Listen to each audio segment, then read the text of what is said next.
Good morning everyone.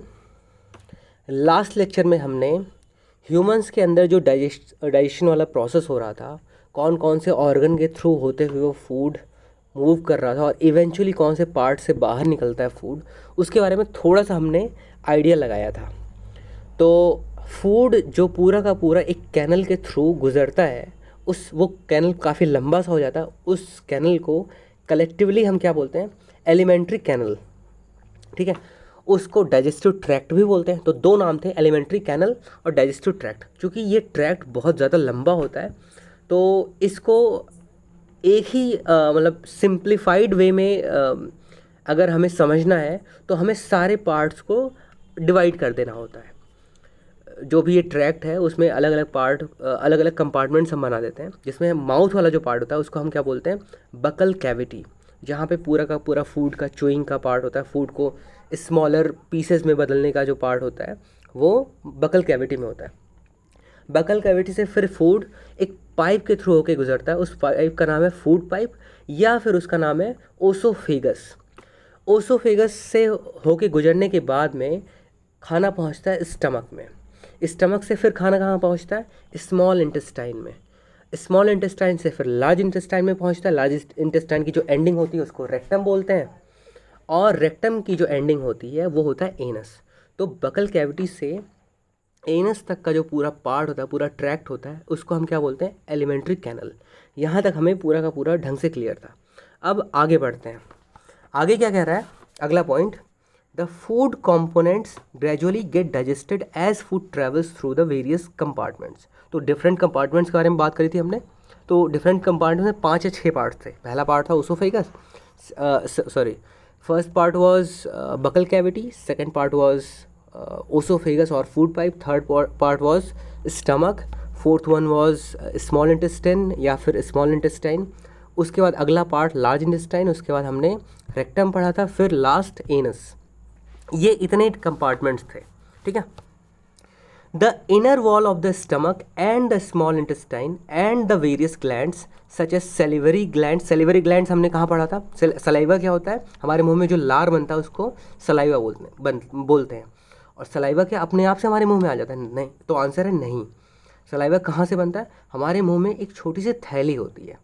वो थैली time to time saliva secrete करता रहता है, रिलीज़ करता रहता है। वो उसका फ़ायदा क्या होता है?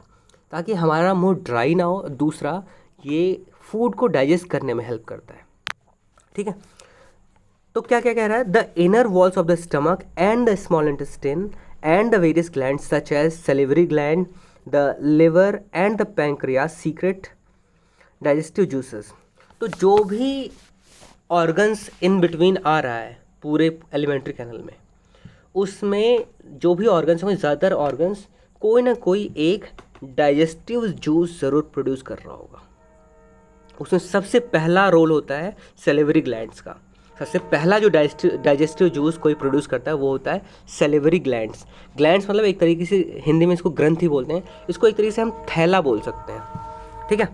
तो कौन कौन से पार्ट्स हैं जो कि डाइजेस्टिव जूसेस सीक्रेट करते हैं?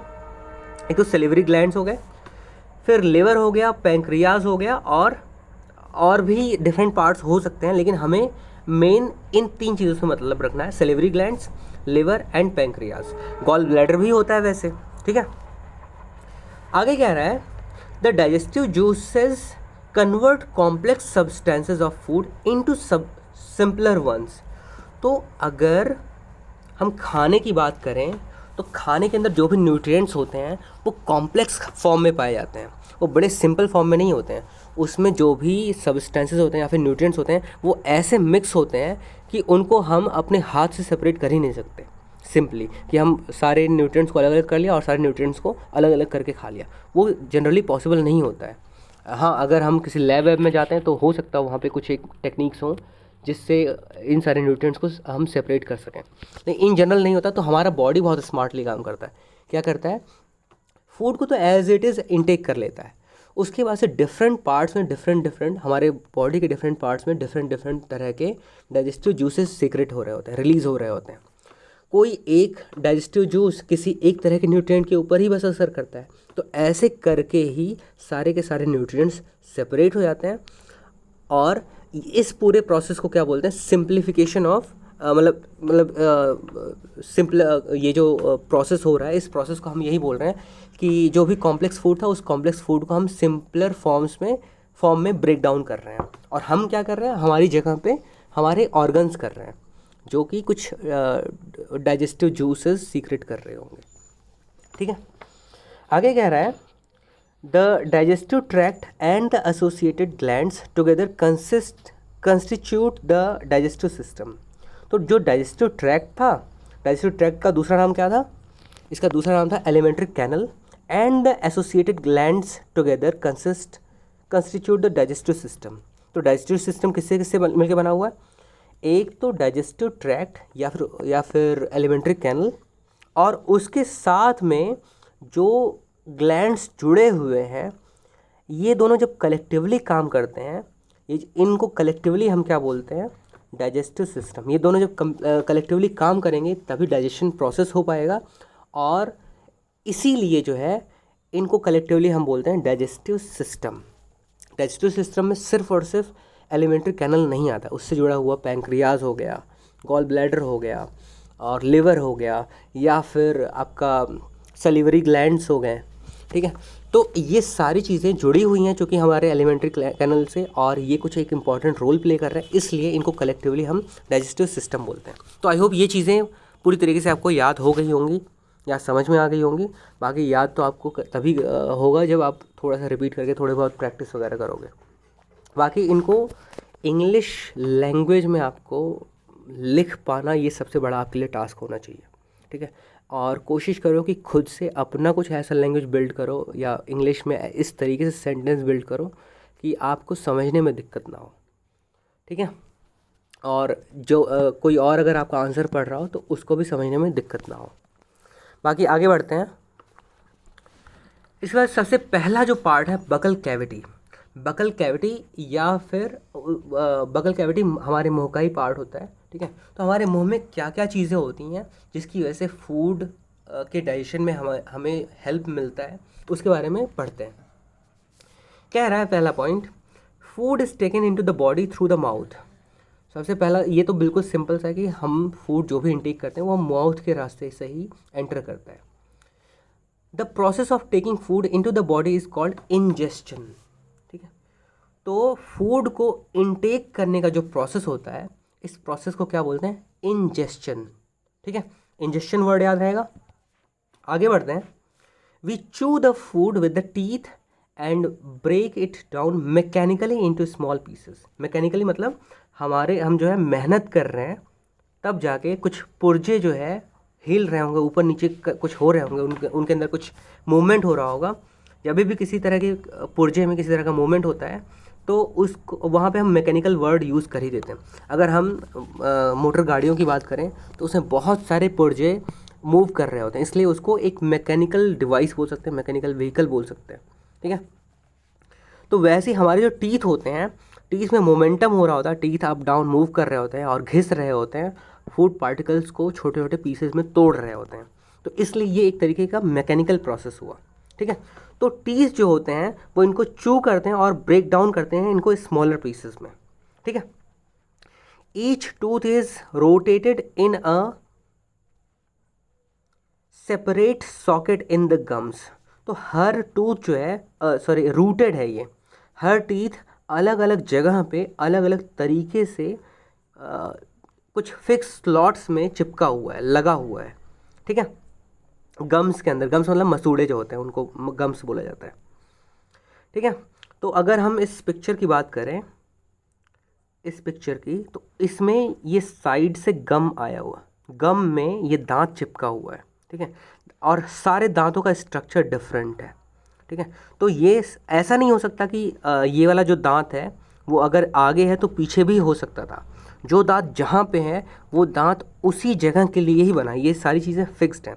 तो सभी का जो स्लॉट है, सभी का जो सॉकेट है वो फिक्स्ड है कि कौन सा तरह का दांत किस तरह की जगह पे आके सेट होगा। ये शुरू से ये डिसाइडेड होता है, प्री डिसाइडेड होता है, ये नेचर ने हमारे लिए ऐसे करके ही दिया हुआ है। ठीक है, ताकि हमारा फूड को चू करने का जो प्रोसेस है वो थोड़ा सा ईजी हो, कन्वीनियंट हो। ठीक है, our teeth vary in appearance and perform different function. तो जो हमारे टीथ होते हैं, अलग अलग तरह के दांतों का अलग अलग तरह का काम होता है, ठीक है। Accordingly they are given different names. तो जिस तरह का काम होगा उस हिसाब से उनको नाम दे दिया गया है। अगर एक सेट ऑफ टीथ की बात करें, नीचे नीचे वाले लोअर जॉ या अपर जॉ के की बात करें, तो किसी एक तरह के जॉ का को लिया हुआ है, और उसमें देखो सबसे जो आगे के टीथ हैं ये दोनों, ठीक है, इन दोनों को क्या बोल रहा है, इंसीजर्स। अच्छा, नीचे के दो सामने वाले दांत को इंसीजर बोलते हैं, तो ऊपर के भी सामने वाले दो दांतों को इंसीजर बोलेंगे। तो टोटल हमारे कितने दांत हो गए 4, 2 नीचे 2 ऊपर। ऐसे ही अगला जो सेट ऑफ टीथ हैं वो कौन से हैं, इधर 2 कैनाइंस हैं और इधर 2 कैनाइंस हैं, ठीक है। जो इंसीजर्स 2 थे, लेकिन कैनाइंस जो थे वो इधर 2 हैं और इधर 2 हैं, टोटल हो गए 4। अगर नीचे के दांतों में, नीचे के जॉ में अगर 4 हैं तो ऊपर के भी जॉ में 4 हो जाएंगे। तो अगर हम अभी तक की बात करें इंसीजर टोटल हो गए 4। कैनाइन कितने हो गए, नीचे 4 और ऊपर 4, कैनाइन हो गए 8। इसके बाद देखो प्रीमोलर्स दिखा रहा है, प्रीमोलर्स भी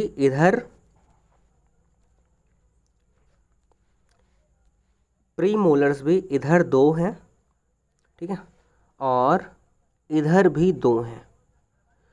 प्रीमोलर्स जो है दोनों साइड में 2 हो गए, तो ये हो गए 4। अगर नीचे 4 हैं तो ऊपर भी 4 हो गए। टोटल प्रीमोलर्स कितने होंगे, टोटल प्रीमोलर्स हो गए 8। अब देखो लास्ट सेट ऑफ जो टीथ हैं उनको बोला जाता है मोलर्स।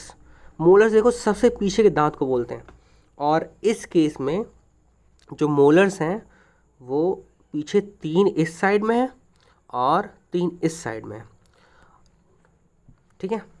तो अगर नीचे के टोटल अगर मोलर्स की बात करें तो टोटल हो गए 3 इधर और 3 उधर, टोटल हो गए 6, और ऐसे 6 ऊपर भी होंगे, तो दोनों को मिला के कितना हो गया, मोलर्स हो गए 12। तो टोटल अगर इसको ऐड करो तो कितना मिलेगा, 12 + 8 = 20, 20 + 8 28 + 4 = 32। और हमें पता है कि हमारे मुंह में टोटल कितने दांत होते हैं, 32। लेकिन इस एज पे, जिस एज पे आप हो, इस एज पे पूरे के पूरे दांत नहीं आए होते हैं। एक एज आने के बाद में वो कुछ लोगों के लिए 18 साल हो सकता है, कुछ लोगों के लिए 20 साल, 25 साल, 30 साल हो सकता है। कुछ लोगों के लिए लास्ट के 2 या 4 दांत बहुत बाद में आते हैं, उनको इसीलिए विजडम टीथ बोला जाता है। अदरवाइज़ बाकी आपको आइडिया लग गया है कि टोटल कितने दांत होते हैं, कौन से वाले पार्ट में कौन से दांत लगे होते हैं, उनका नाम क्या होता है, टोटल कितने होते हैं, ये चीज़ें आपको क्लियरली समझ में आ गई। बाकी हम नेक्स्ट लेक्चर में इनकी वर्किंग्स पे भी थोड़ा सा ध्यान दे लेंगे। वर्किंग्स में वैसे आपको ऑलरेडी थोड़ा बहुत आइडिया क्लास 5th में भी आपने पढ़ा हुआ है, ठीक है। तो अगर आपको याद नहीं होता तो हम वापस से नेक्स्ट लेक्चर में रिवाइज़ कर लेंगे। तब तक आपको ये चीज़ें प्रॉपरली याद हो जानी चाहिए, ठीक है। इन सारे दांतों के स्ट्रक्चर्स की अगर हम बात करें तो सारे दांतों का स्ट्रक्चर अलग अलग है, ठीक है। सबसे पीछे वाले दांत जो होते हैं सबसे ज़्यादा चौड़े होते हैं, उनसे थोड़ा सा कम चौड़े, उनसे जस्ट आगे वाले दांत होते हैं, और शार्प जो टीथ होते हैं वो कैनाइंस होते हैं, और इंसीजर्स भी ऐसे ही शार्प होते हैं, ठीक है। बाकी हम लेक्चर में मिलते हैं, तब तक के लिए stay home and stay safe.